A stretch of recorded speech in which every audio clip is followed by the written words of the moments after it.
Hello दोस्तों, जैसा कि हम आपको बोले थे, मेरा पिछला वीडियो था जो उत्तरोत्तर मुगल काल का था, यानी कि औरंगजेब की मृत्यु के बाद जो भारत में मुगल एम्पायर आए हैं उनके बारे में हमने कल वीडियो बनाया है। आप देखिएगा, बहुत ही मददगार साबित होगा आपके किसी भी एग्जामिनेशन में। और पूरी आशा के साथ मैं आपके साथ जुड़ा हूं, क्योंकि आप बिहार शिक्षक बहाली जो अभी नोटिफिकेशन इशू हुआ है 6 to 8 और 9 to 10 के लिए भी, या +2 के लिए, या फिर बिहार एसएससी दरोगा या बीपीएससी और यूपीएससी, किसी भी एग्जामिनेशन में आपको भरपूर मदद करेगा। तो दोस्तों, मैं ज़्यादा समय नहीं लूँगा और डायरेक्ट चलता हूँ अवध। तो दोस्तों, देखते हैं हम नवीन स्वायत्त राज्य में अवध राज्य। अवध राज्य, ठीक है। अवध राज्य के बारे में हम लोग चर्चा करेंगे और देखते हैं कि उसका क्या असर है अवध राज्य के संदर्भ में। तो हम लोग आगे बढ़ते हैं। देखिए, पश्चिम के कन्नौज से लेकर पूरब में कर्मनाशा नदी तक फैला था। ये जो राज्य था इसका, वो पश्चिम में कन्नौज से लेकर, है ना, पूरब में ईस्ट में कर्मनाशा नदी तक कर्मनाशा नदी तक फैला हुआ था।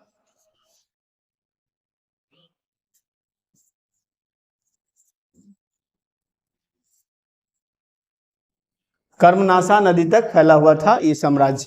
दोस्तों,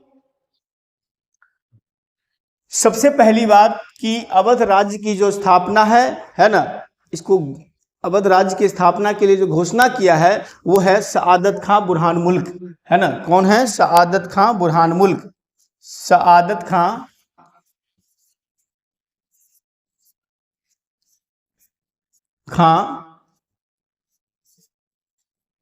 बुरहान मुल्क। सआदत खां बुरहान मुल्क ने 1722 में, है ना, स्वतंत्रता की घोषणा की। स्वतंत्रता की घोषणा की। स्वतंत्रता की घोषणा की कौन? सआदत खां बुरहान मुल्क। सआदत खां बुरहान मुल्क। पूछिए, देखिए क्वेश्चन देता है, ये आपको क्रोनोलॉजी में सजाएगा भी, इसको भी ध्यान रखिएगा। क्रोनोलॉजी में ले जाएगा कि कौन राज्य का उदय कब हुआ। तो हम बारी बारी से इसको लिखवाएंगे और समझाएंगे, और ये उम्मीद करेंगे कि आप लोग इसमें नोट करते चले, क्योंकि दूसरा कोई उपाय नहीं है ना। और इन्होंने अवध राज्य में सआदत खां के समय में, आपको मालूम होगा कि नादिर शाह का जो आक्रमण हुआ और शाही हमले में महत्वपूर्ण भूमिका निर्वहन किया था। और 1700 जो नादिर शाह है, नादिर शाह ने जो इनसे आमदनी मांगी थी, किस चीज की? 20 करोड़ रुपए का, जो पिछला वीडियो में मैंने बताया है, और ये नहीं दे पाए। इसका परिणाम क्या हुआ? ये शर्म से लज्जित होकर आत्महत्या कर ली। कब? 1739 में। 1739 में इसने क्या किया? आत्महत्या कर लिया। आत्महत्या कर लिया, है ना। इसके बाद जो इस पे जो शासक बने हैं, हम उन शासक की चर्चा करेंगे। इसके बाद अवध राज्य में सआदत खां उर्फ बुरहान मुल्क का जो अगला शासक है, हम उसकी बात करेंगे। अगला शासक कौन है, इसको गौर से देखिए पहले। अगला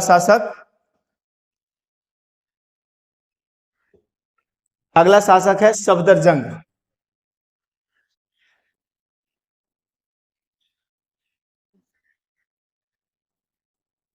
सफदरजंग।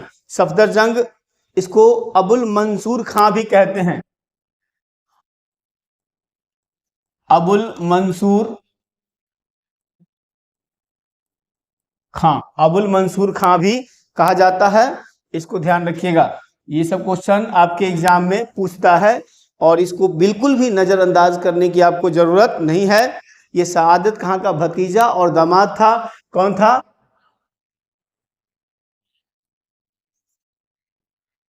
सआदत खां का भतीजा और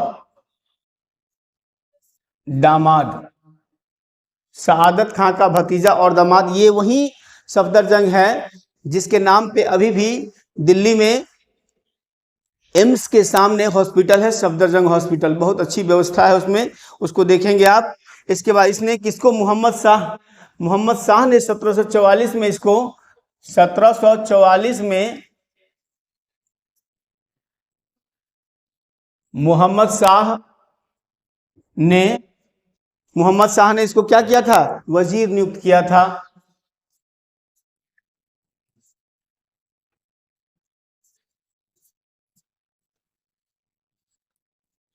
वजीर नियुक्त किया था।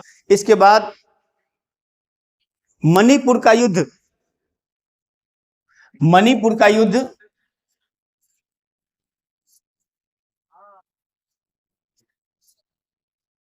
मणिपुर का युद्ध कब हुआ है दोस्तों, 1748 में। 1748 में मणिपुर का युद्ध हुआ। इसमें इसने क्या की, मुगल बादशाह को सहयोग किया, मुगल बादशाह को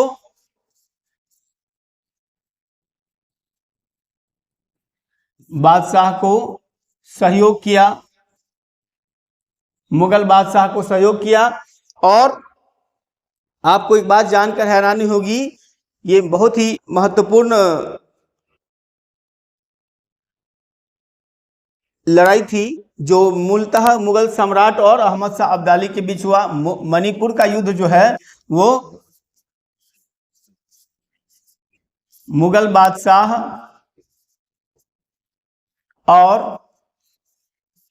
और अहमद शाह अब्दाली के बीच हुआ।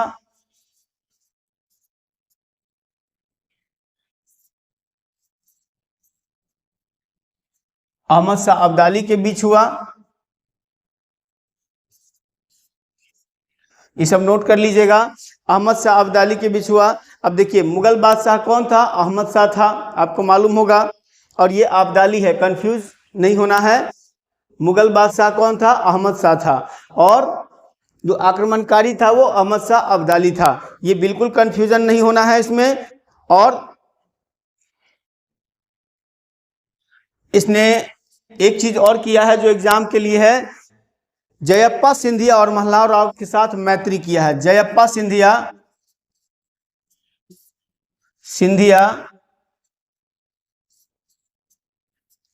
सिंधिया राजपूताना का था, सॉरी मराठा से संबंधित था। जयप्पा सिंधिया और मल्हार राव के बीच क्या क्या, मल्हार राव के साथ संधि किया है दोस्तों, मल्हार राव के साथ संधि किया है। इसका इतना इंफॉर्मेशन है। इसके बाद हम लोग चलते हैं, अगला जो अवध का राजा है वो शुजाउद्दौला है। कौन है, शुजाउद्दौला।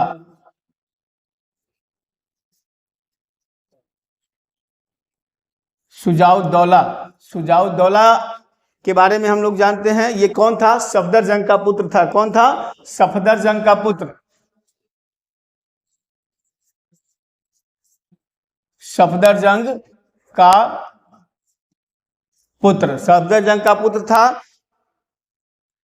इसने क्या किया है, 1700, देखिए भारत में उस समय तो आक्रमण पे आक्रमण होता जा रहा है ना। 1759 में जो मुगल बादशाह था शाह आलम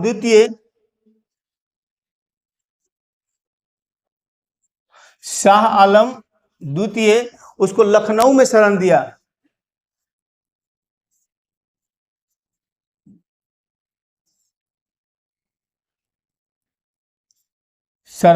लखनऊ में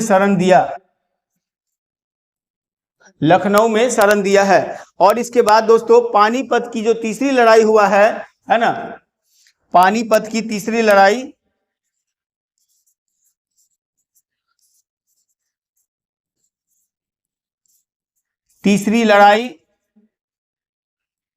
पानीपत की तीसरी लड़ाई कब हुई है, 1761 में, है ना। पानीपत की तीसरी लड़ाई में इसने किसका साथ दिया है, अहमद शाह अब्दाली का साथ दिया है ना। अब्दाली का साथ दिया, अब्दाली का साथ दिया है। इसके बाद बक्सर के युद्ध में बंगाल के नवाब मीर कासिम का साथ दिया है।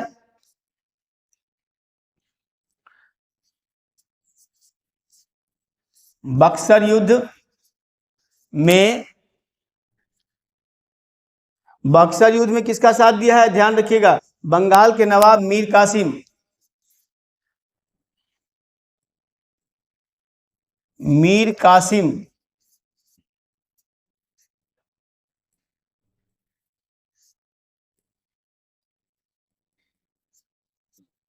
का साथ दिया। बंगाल का नवाब था मीर कासिम, है ना, उसका साथ दिया है। इसके साथ इसकी राम कहानी समाप्त। ये कौन था, बंगाल का नवाब।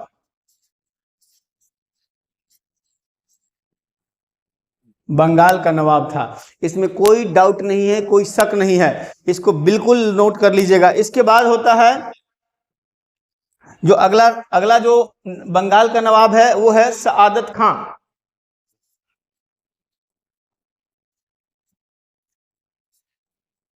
सआदत खां, सआदत खां बना है 1738 से 1814, 1738 से 1814, 1738 से 1814 के बीच में बना है।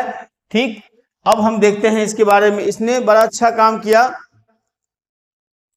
अंग्रेजों से सहायक संधि कर ली है इसने। एकमात्र काम किया है कि ये अंग्रेजों से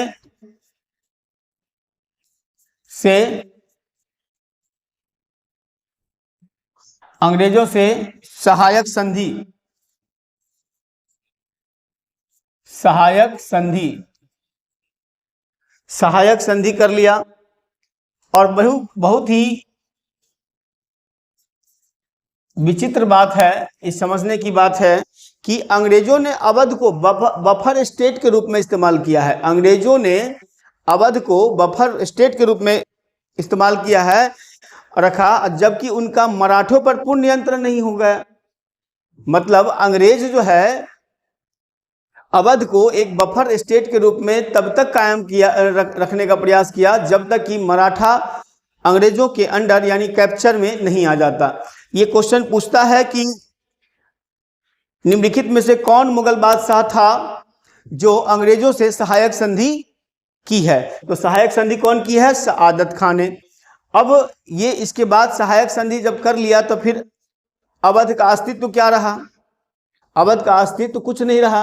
अब हम चलते हैं हैदराबाद राज्य पे, है ना, अब हम चलते हैं हैदराबाद राज्य पे।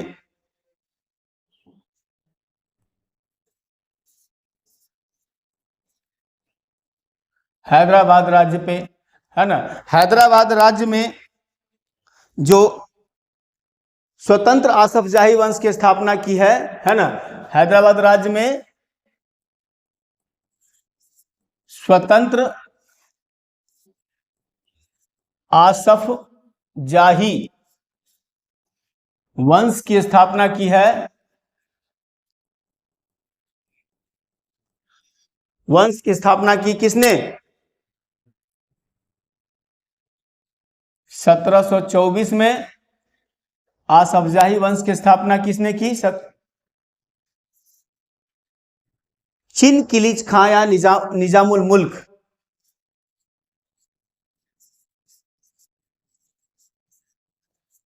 निजामुल मुल्क या इसको चिनकिलिज खां भी कहते हैं, चिनकिलिज खां ने। बात साफ है, आपके एग्जाम का बहुत ही बेहतरीन क्वेश्चन है ये कि हैदराबाद राज्य की स्थापना कब हुई, 1724 में, और किसने की, निजामुल मुल्क चिनकिलिज खां ने। निजामुल मुल्क चिनकिलिज खां के बारे में हम ऑलरेडी बताए हैं कि मोहम्मद शाह ने इसे 6 राज्य की सूबेदारी यानी 6 इलाके का सूबेदार घोषित किया था, और जिसका मुख्यालय इसने कहां बनाया, औरंगाबाद में बनाया। यानी दक्कन के 6 सूबों की सूबेदारी मोहम्मद शाह उर्फ रंगीला जो मुगल बादशाह था उसने इसको सौंपा, और इसने उस 6 सूबों की सूबेदारी का जो राजधानी बनाया था, मुख्यालय बनाया था, वो औरंगाबाद को बनाया था, है ना।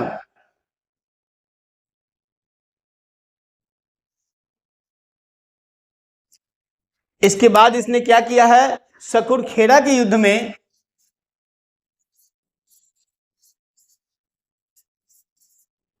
सकुरखेड़ा के युद्ध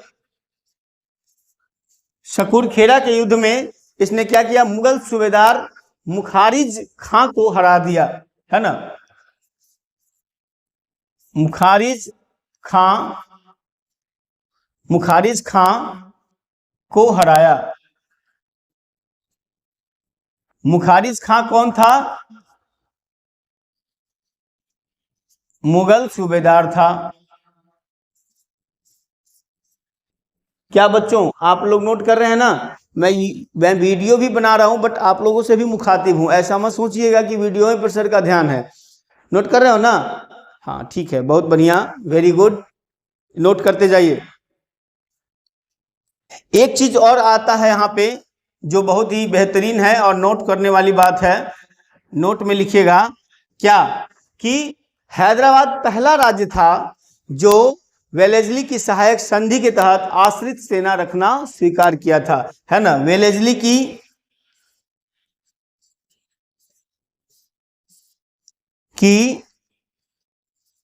सहायक संधि के तहत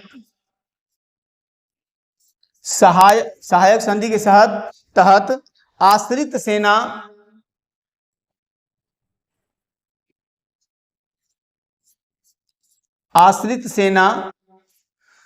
आश्रित सेना रखना स्वीकार किया।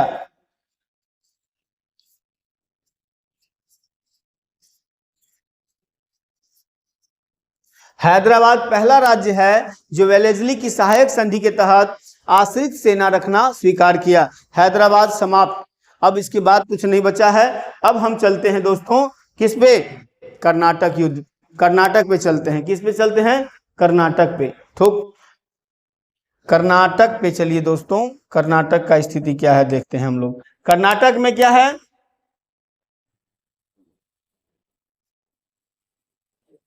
कर्नाटक राज्य, कर्नाटक राज्य के बारे में जानते हैं। कर्नाटक राज्य का स्टेटस क्या है इसको देखिए। देखिए इसका जो संस्थापक है ना, संस्थापक, हम बारी बारी से क्वेश्चन सबको डील कर रहे हैं आपके सामने। इसका संस्थापक कौन था, सादतुल्ला खां या सादतुल्ला खां, सादतुल्ला खां या सआदत उल्ला खां, सादतुल्ला खां या सादतुल्ला खां कर्नाटक से स्वतंत्र होकर यह बना था। किससे, कर्नाटक से स्वतंत्र होकर, कर्नाटक से स्वतंत्र होकर। नोट कर लीजिएगा, ये सब चीजें बहुत बेहतरीन है और बहुत महत्वपूर्ण क्वेश्चन भी दोस्तों आपका, ठीक है। एक चीज और है, इसकी राजधानी जो है, राजधानी कहां बनाई है इसको देखिए, राजधानी बनाई है आरकाट। ये सब क्वेश्चन बहुत ही महत्वपूर्ण है ना। अब देखिएगा, कर्नाटक को अंग्रेज और फ्रांसीसियों ने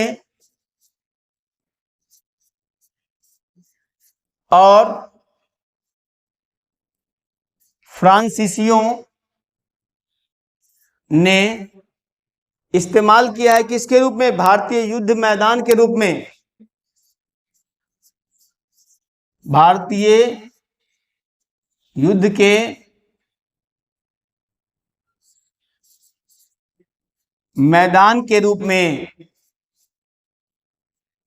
भारतीय युद्ध के मैदान के रूप में इसका इस्तेमाल किया है।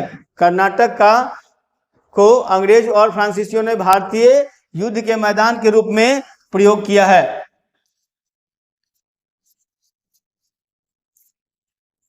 प्रयोग किया है, ये सब ध्यान रखिएगा। अब देखिए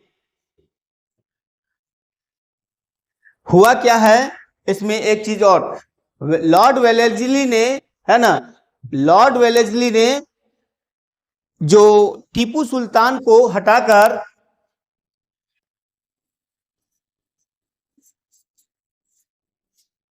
वेलेस्ली ने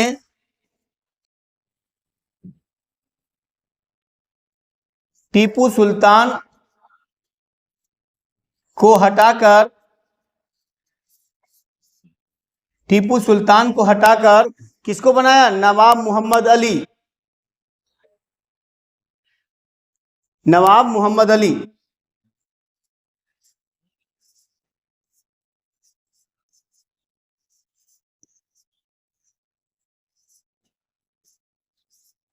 नवाब मोहम्मद अली और उसके उत्तराधिकारी, है ना, को राजगद्दी पर बिठाया। एक चीज ध्यान रखिएगा, है ना, नवाब मोहम्मद अली और उसका उत्तराधिकारी, है ना, ओमुदुत उल उल उमेर,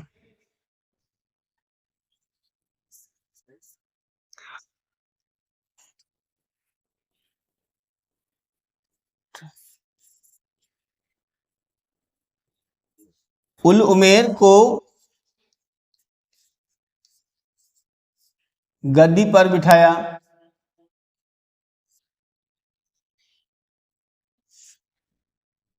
एक चीज क्लियर है, ये थोड़ा लंबा जाएगा, इसमें ध्यान रखिएगा। इसके बाद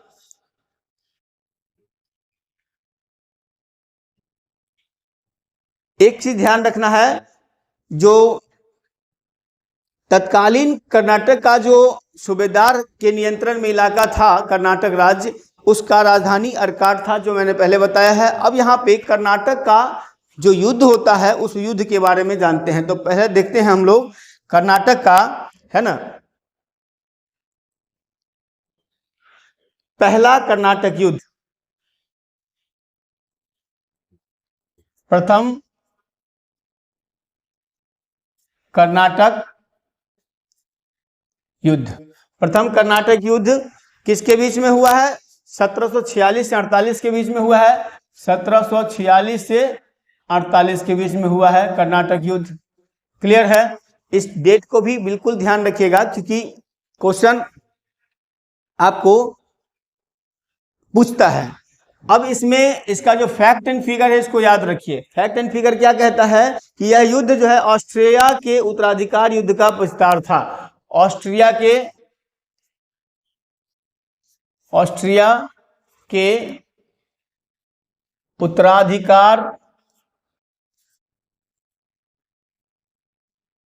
उत्तराधिकार युद्ध का विस्तार था।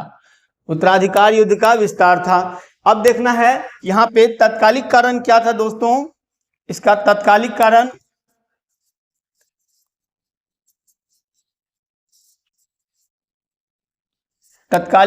क्या था, तत्कालिक कारण क्या है दोस्तों, कैप्टन बर्नेट के नेतृत्व में, है ना, अंग्रेजी जो सेना थी, कैप्टन बर्नेट के नेतृत्व में, कैप्टन बर्नेट के नेतृत्व में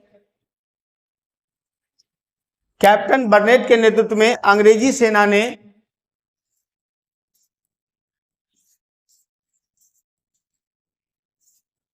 कैप्टन बर्नेट के नेतृत्व में अंग्रेजी से, क्या भाई नोट कर रहे हो ना, ठीक है। अब तुम लोग छूटना नहीं चाहिए, चूंकि वीडियो रिकॉर्ड भी है तो ध्यान तो इस पर भी है।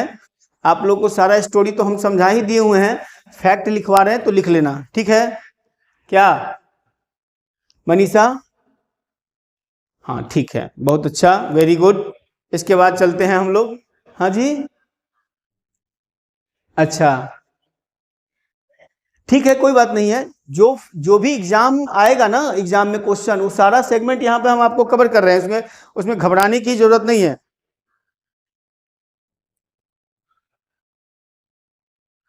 हाँ, अंग्रेजी सेना ने जो फ्रांस की जहाज था उस पर अधिकार कर लिया।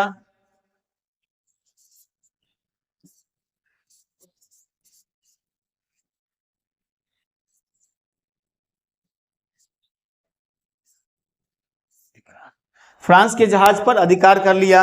अब परिणाम क्या हुआ, बदले में फ्रांसीसी जो गवर्नर था, फ्रांस वाले थोड़े बैठेंगे, फ्रांस वाले भी बर्दाश्त करने वाले आदमी नहीं हैं, उनकी भी अपनी प्रतिक्रिया, क्रिया और प्रतिक्रिया तो होबे करेगा, क्रिया और प्रतिक्रिया का परिणाम ही युद्ध होगा, इसमें कोई शक नहीं है।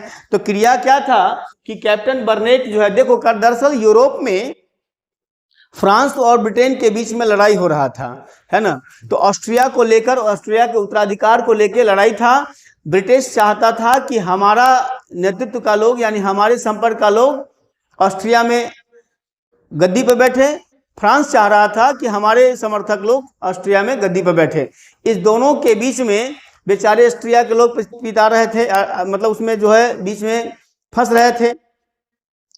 उसी का परिणाम जो वहां पे उत्तराधिकार में एक तरह से ब्रिटिश की जीत जो हुई, उस जीत के उत्साह में आके उन्होंने क्या किया, भारत में भी कर्नाटक युद्ध लड़ा। और कर्नाटक युद्ध का कारण क्या था, कैप्टन बर्नेट जो थे जनाब, कैप्टन बर्नेट, इन्होंने आवेश में आकर ब्रिटिश जो जहाज था, फ्रांस की जो जहाज था उस पर आक्रमण कर दिया और उसको अपने अधिकार में ले लिया। फिर फ्रांस वाले कहां से रुकने वाले थे, इन्होंने भी क्या किया है दोस्तों कि फ्रांसीसी गवर्नर ला बुर्दने के सहयोग से, है ना,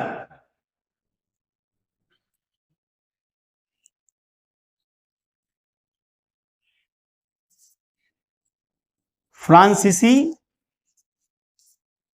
गवर्नर, उस समय में फ्रांसीसी गवर्नर कहां के थे, वो थे आपको बेसिकली मॉरिशस के थे, मॉरिशस में, मॉरिशस, है ना, के गवर्नर थे ला बुर्दने।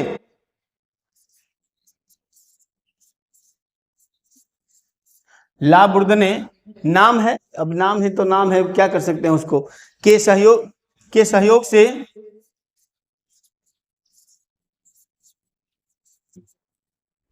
से क्या किया है दोस्तों, डुप्ले ने मद्रास के गवर्नर,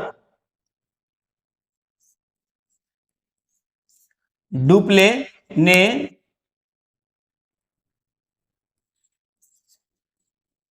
मद्रास के गवर्नर, मद्रास के गवर्नर, कौन गवर्नर, ब्रिटिश गवर्नर, मद्रास के गवर्नर को आत्मसमर्पण के लिए मजबूर किया।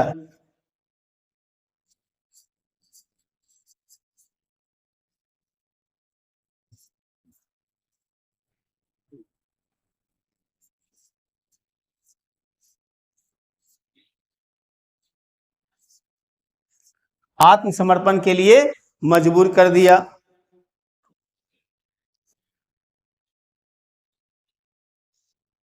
अब इसमें क्या होता है कि ये राइवलरी चल रही है। अब इसी समय में कैप्टन पैराडाइज के नेतृत्व में फ्रांसीसी सेना ने, है ना, जो कर्नाटक के नवाब था अनवरुद्दीन की सेना को सेंट थोमे के युद्ध हुआ। अब इसमें आता है सेंट थोमे का युद्ध।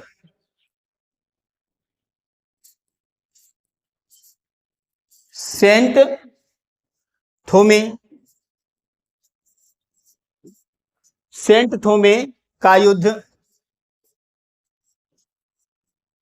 सेंट थोमे का युद्ध कब हुआ है, 1748 में। सेंट थोमे का युद्ध 1748 में किन के बीच हुआ है भाई, इसको देखिए थोड़ा सा, किन के युद्ध हुआ है, किन के बीच हुआ है, तो ये हुआ है अनवरुद्दीन और कैप्टन पैराडाइज के नेतृत्व में।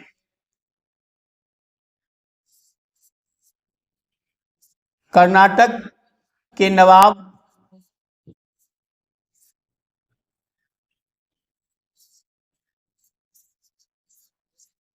अनवरुद्दीन और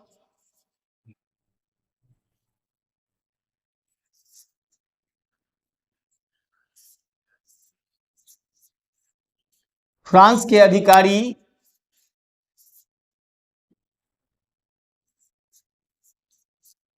captain paradise, captain paradise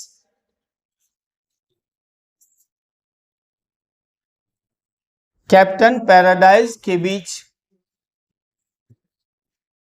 captain paradise के बीच हुआ है। सेंट थोमे का युद्ध कर्नाटक के नवाब अनवरुद्दीन और फ्रांस के अधिकारी कैप्टन पैराडाइज के बीच हुआ है, इसको ध्यान रखिएगा। अंततः दोस्तों, अंततः मद्रास पुनः अंग्रेजों को मिल गया, क्योंकि 48 में एला शापेल की संधि हुई है ना, एला शापेल की संधि। एला शापेल की संधि किसके बीच हुई है, कब हुई है, 1748, 1748 के बीच हुई है। और कहा किस किस के बीच में हुई है, अंग्रेज और फ्रांस के बीच में।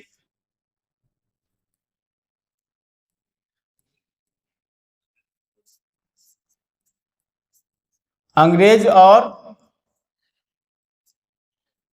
फ्रांस के बीच, है ना। परिणाम क्या निकला, परिणाम क्या निकला है, मद्रास अंग्रेजों को मिला।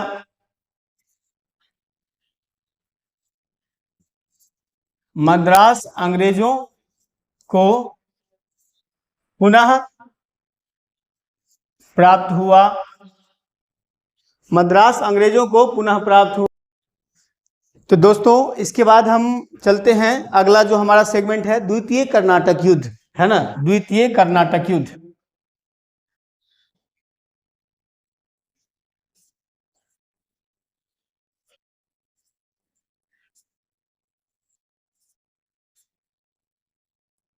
द्वितीय कर्नाटक युद्ध ये हुआ है 49 से 54, 1749, 1749 से 54 के बीच, 1749 से 54 के बीच हुआ है द्वितीय कर्नाटक युद्ध। संघर्ष का कारण क्या था दोस्तों, इसको देखिए पहले। कारण, कारण है आपका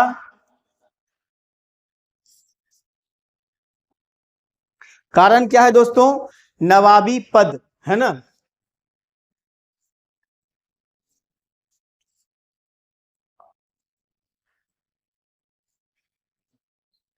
नवाबी पद को लेके दोनों में प्रॉब्लम था। अब इस युद्ध में क्या हो रहा है, डुप्ले का जो सहयोग है, जो डुप्ले है, फ्रांसीसी गवर्नर डुप्ले, डुप्ले है ना, वो आपको सहयोग जो दे रहा है, का सहयोग, डुप्ले का सहयोग किसको मिल रहा है, वो मिल रहा है नवाब के लिए चंदा साहब का,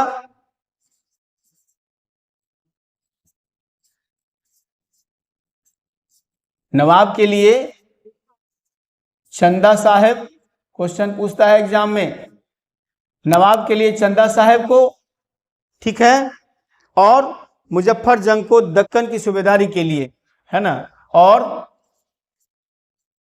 दक्कन की सूबेदारी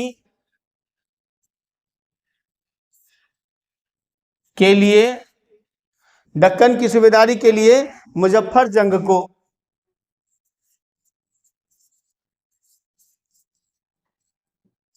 मुजफ्फर जंग को समर्थन दे रहा है। कौन दे रहा है भैया, ये जो फ्रांसीसी अधिकारी हैं जनाब डुप्ले, वो दे रहे हैं। अब मामला फंसेगा ना, सब आदमी कह रहा है कि हमारे समर्थक का लोग बने, हमारे समर्थन के लोग सत्ता पर बैठे ताकि हमारे अनुकूल चले। तो अब देखते हैं हम अंग्रेजों का समर्थन किसको था, है ना, अंग्रेजों का समर्थन किसको था,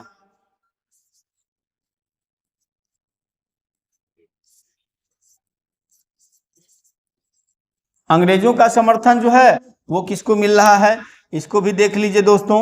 अंग्रेजों का समर्थन मिल रहा है नासिर जंग को, नवाब के लिए, नवाब के लिए नासिर जंग को, ठीक है, और दक्कन की सूबेदारी के लिए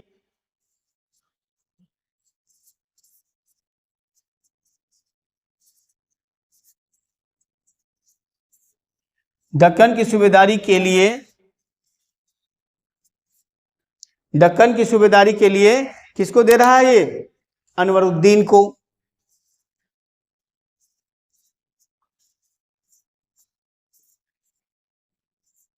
यहां ध्यान रखिए, नवाब के लिए नासिर जंग को और दक्कन की सूबेदारी के लिए अनवरुद्दीन को।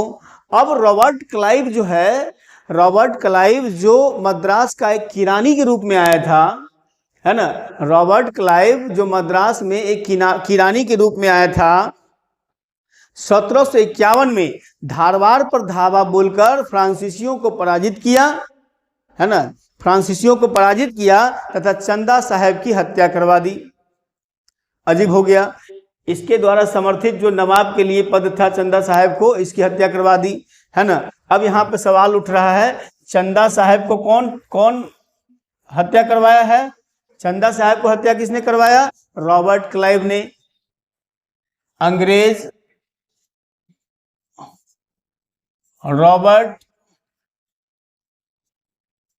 क्लाइव, अंग्रेज रॉबर्ट क्लाइव ने चंदा साहब की हत्या करवा दी।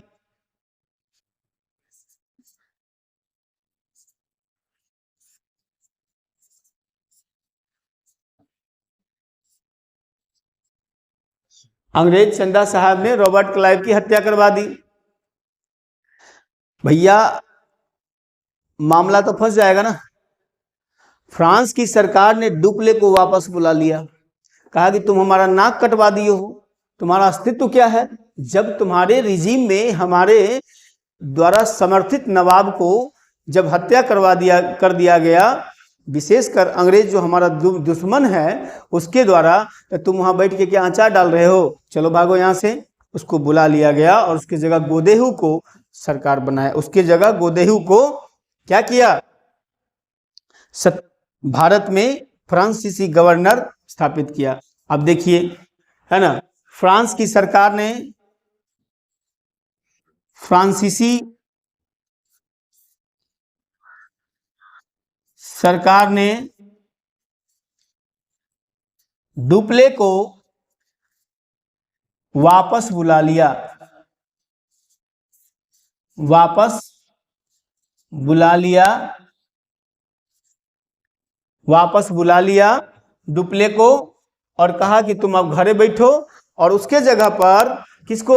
गोदेहो को 1 अगस्त 1754 को गवर्नर बनाया।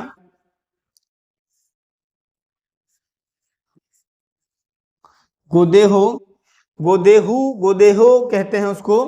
गोदेहो को 1 अगस्त 1754 को,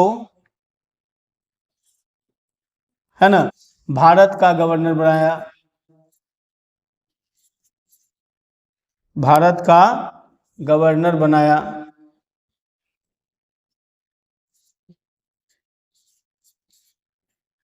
गवर्नर बना के भेज दिया। अब ये जो साहब हैं ये बड़ा अच्छा काम किए हैं। अच्छा काम क्या किए हैं? देखिए, सवाल ये है कि जब आपकी हार दिखने लगे तो बुद्धिमानी का काम होता है कि आप उसमें कंप्रोमाइज कीजिए, नहीं तो मारे जाइएगा और आपका कोई अस्तित्व नहीं रहेगा मेरे मित्र। इसलिए बड़ी कायदे से समझदारी के साथ काम करने की जरूरत होती है। इस प्रकार फ्रांस की सरकार जब डुप्ले को अपने बुला लिया अधीन में, तब क्या हुआ? मोहम्मद अली, है ना, का बना? नवाब कर्नाटक का बना। और इसके बाद गोदेहू और अंग्रेज के बीच, है ना, गोदेहू या गोदेहो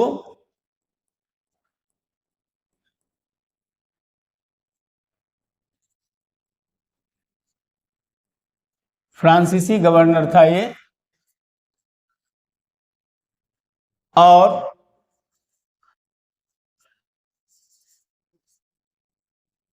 अंग्रेज के बीच,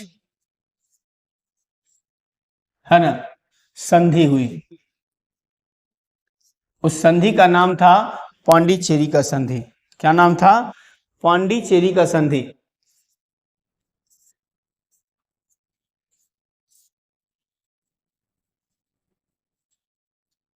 पांडिचेरी का संधि। पांडिचेरी का संधि हुआ किनके बीच में? ब्रिटिश के बीच में और फ्रांस के जो गवर्नर थे उनका नाम था गोदेहू, उसके बीच में, है ना। अब अंग्रेज और फ्रांसिस ने मुगल या अन्य नरेशों में दी गई उपाधियों को त्यागने का बात किया इसके द्वारा। इसके बाद दोनों ने भारतीय नरेशों के झगड़े में हस्तक्षेप न करने का बात स्वीकारा। इसके बाद दोनों को अपने अपने क्षेत्र वापस मिल गए संधि के द्वारा, है ना। ये सब नोट करते जाइएगा, हम इतना लिखेंगे यहाँ पे तो टाइम ज्यादा लगेगा, है ना, इसलिए प्रयास करते हैं कम समय में आपको अधिक से अधिक चीजें मिल जाए। इसके बाद फ्रांसीसी अधिकारी बुस्सी को हैदराबाद में ही रहना पड़ा। फ्रांसीसी अधिकारी जो बुस्सी थे, बुस्सी नाम है उनका, उनको हैदराबाद में रहने पर सहमति व्यक्त किया गया। अतः इसमें क्या हुआ कि अंग्रेज सेना की प्रधानता सिद्ध हुई, अंग्रेज सेना की प्रधानता सिद्ध हुई, क्योंकि उनका ही प्रत्याशी कर्नाटक का नवाब बन गया। परंतु हैदराबाद में अभी भी फ्रांसीसी अवस्था मजबूत रही है ना। और सूबेदार सलावत जंग से उत्तरी सरकार के 4 जिले हैदराबाद 4 जिले, है ना, मुस्तफानगर, एल्लौर, राजमुंदरी और चिकाकोल, ये 4 ऐसे इलाके हैं जिसको फ्रांसीसी अभी भी प्राप्त कर लिए, है ना। ये अभी भी उनकी स्थिति बनी हुई है। अब हम चलते हैं कर्नाटक का तीसरा युद्ध, है ना, कर्नाटक का तीसरा युद्ध। कर्नाटक का तीसरा युद्ध कब हुआ है? 56 से 63 में, 1756 से 1763 के बीच में हुआ है। ठीक है दोस्तों, ये ध्यान रखिए। इसमें क्या हुआ है, इसका जो तत्कालिक कारण है,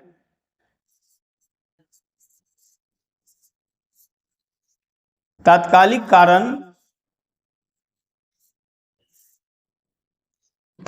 कारण क्या है? क्लाइव और वाटसन द्वारा बंगाल के चंद्रनगर पर अधिकार, क्लाइव और वाटसन ये अंग्रेज अधिकारी थे, द्वारा बंगाल में क्लाइव और वाटसन द्वारा बंगाल में चंद्रनगर पर अधिकार,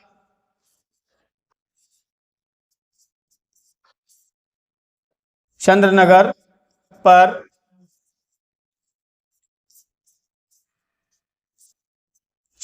पर अधिकार कर लिया गया। ये चंद्रनगर उस समय फ्रांसीसियों के अंडर में था, है ना। और उसके साथ ही इसके साथ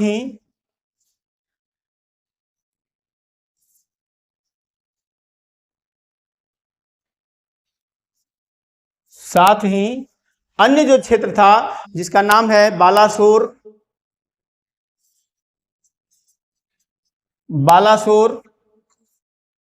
बालासोर, इसके बाद है कासिम बाजार,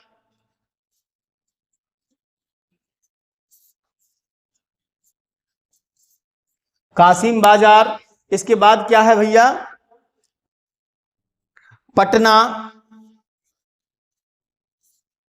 पटना और की फैक्ट्रियों पर, है ना, पटना की फैक्ट्रियों पर अधिकार कर लिया।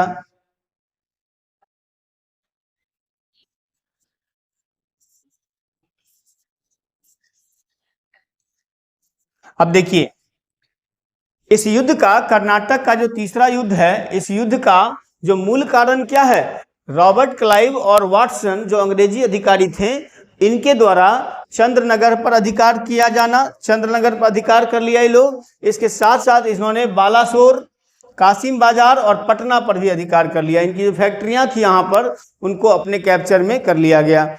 अब निर्णायक लड़ाई वांडीवास की लड़ाई से हुई है, वांडीवास की लड़ाई।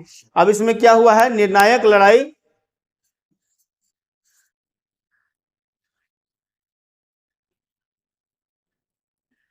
निर्णायक लड़ाई किससे हुई है? ये क्वेश्चन पूछता है आपके एग्जाम में। वांडीवास का युद्ध, वांडीवास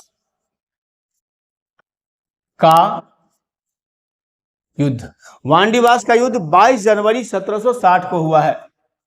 22 जनवरी 1760 के बीच में हुआ है। 22 जनवरी 1760 के बीच में हुआ है। किसके बीच में हुआ है?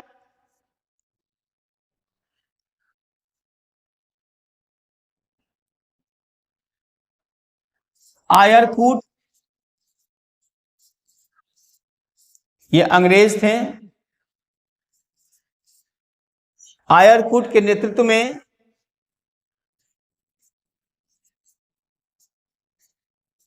आयरकूट के नेतृत्व में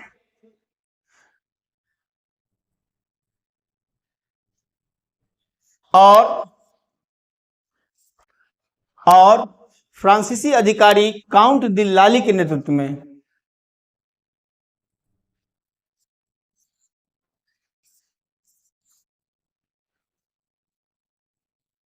काउंट डी लाली के नेतृत्व में ये फ्रांसीसी अधिकारी थे। ध्यान रखिएगा, आयरकूट और काउंट डी लाली। ये क्वेश्चन पूछता है वांडीवास की लड़ाई किन के बीच में हुई है? तो या तो देश का नाम पूछेगा, उस देश के नाम में फ्रांस और ब्रिटेन का नाम आ जाएगा, अंग्रेज का नाम आ जाएगा, या फिर जो व्यक्ति पूछेगा तो सर आयरकूट जो अंग्रेजी अधिकारी था और काउंट डी लाली जो फ्रांस का अधिकारी था, इन दोनों के बीच में हुआ है। इस क्वेश्चन को बहुत भलीभांति समझिएगा, बहुत बराबर क्वेश्चन पूछता है ना। वांडीवास की लड़ाई किन दो के बीच में लड़ा गया है? देश पूछेगा तो ब्रिटिश यानी अंग्रेज और फ्रांस के बीच में, अगर व्यक्ति पूछेगा तो काउंट डी लाली के बीच में और काउंट डी लाली और आयरकूट के बीच में। आयरकूट कहाँ का था? अंग्रेजी था अधिकारी, और काउंट डी लाली फ्रांसीसी अधिकारी था। ठीक है, इसमें क्या हुआ? परिणाम क्या हुआ?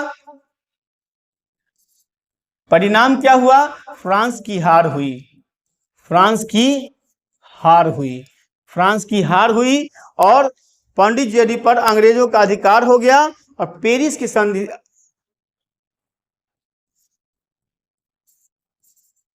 पांडिचेरी पर अंग्रेजों का अधिकार, पांडिचेरी पर अंग्रेजों का अधिकार हुआ।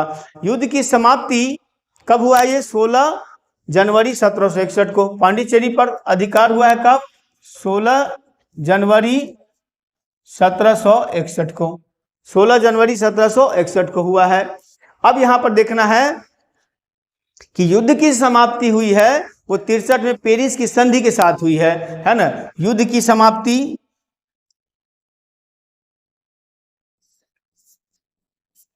पेरिस की संधि कब हुआ है? 1763 है ना। पेरिस की संधि के द्वारा है ना युद्ध की समाप्ति हुई, युद्ध की समाप्ति हुई। और यूरोप की सप्तवर्षीय युद्ध, ये भी क्या थी? ये यूरोप की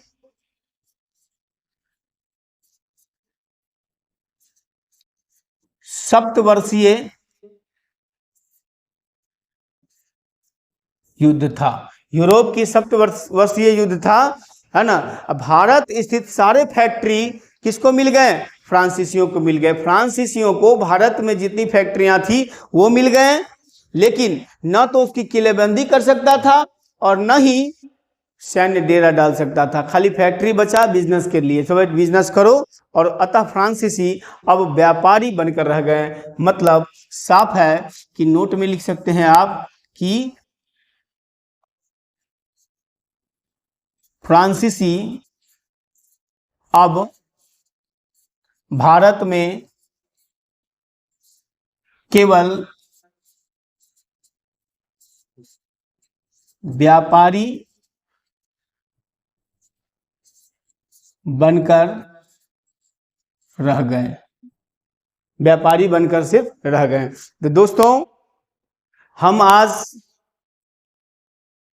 इसी पे रुक जाते हैं और देखेंगे अगला वीडियो जो हमारा बनेगा स्वायत्त राज्य में राजपूत, भारतपुर, सुहेलखंड, मैसूर, और इसके बाद मैसूर में 4 युद्ध हुए हैं, चारों युद्ध को हम लोग देखेंगे। इसके बाद टीपू सुल्तान का चर्चा आएगा, पंजाब आएगा, पंजाब का एक अलग वीडियो बनेगा, उसका सैन्य प्रशासन इत्यादि सब के बारे में है ना, उसका युद्ध के बारे में इसके बाद बंगाल होगा।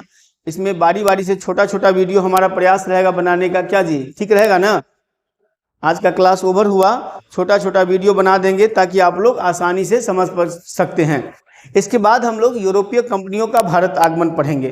ठीक है दोस्तों, तो आज के लिए हम आपसे इतना ही, और अगले वीडियो में फिर हम लोग अगले नए राज्य की तरफ मूव करेंगे और आगे बढ़ेंगे। आशा करता हूं कि आप लोग हमारे इस वीडियो को अधिक से अधिक लाइक करेंगे, शेयर करेंगे, सब्सक्राइब करेंगे और अधिक से अधिक लोगों तक बढ़ाइएगा तो कर भला तो होत भला। जितने लोगों का आप स्टूडेंट हैं ना, आप एस्पिरेंट हैं, आपके साथ साथ और भी तैयारी करने वाले लोग हैं, सबका ध्यान रखिए, है ना?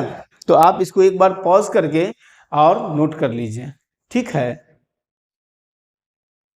ठीक है दोस्तों, गुड बाय।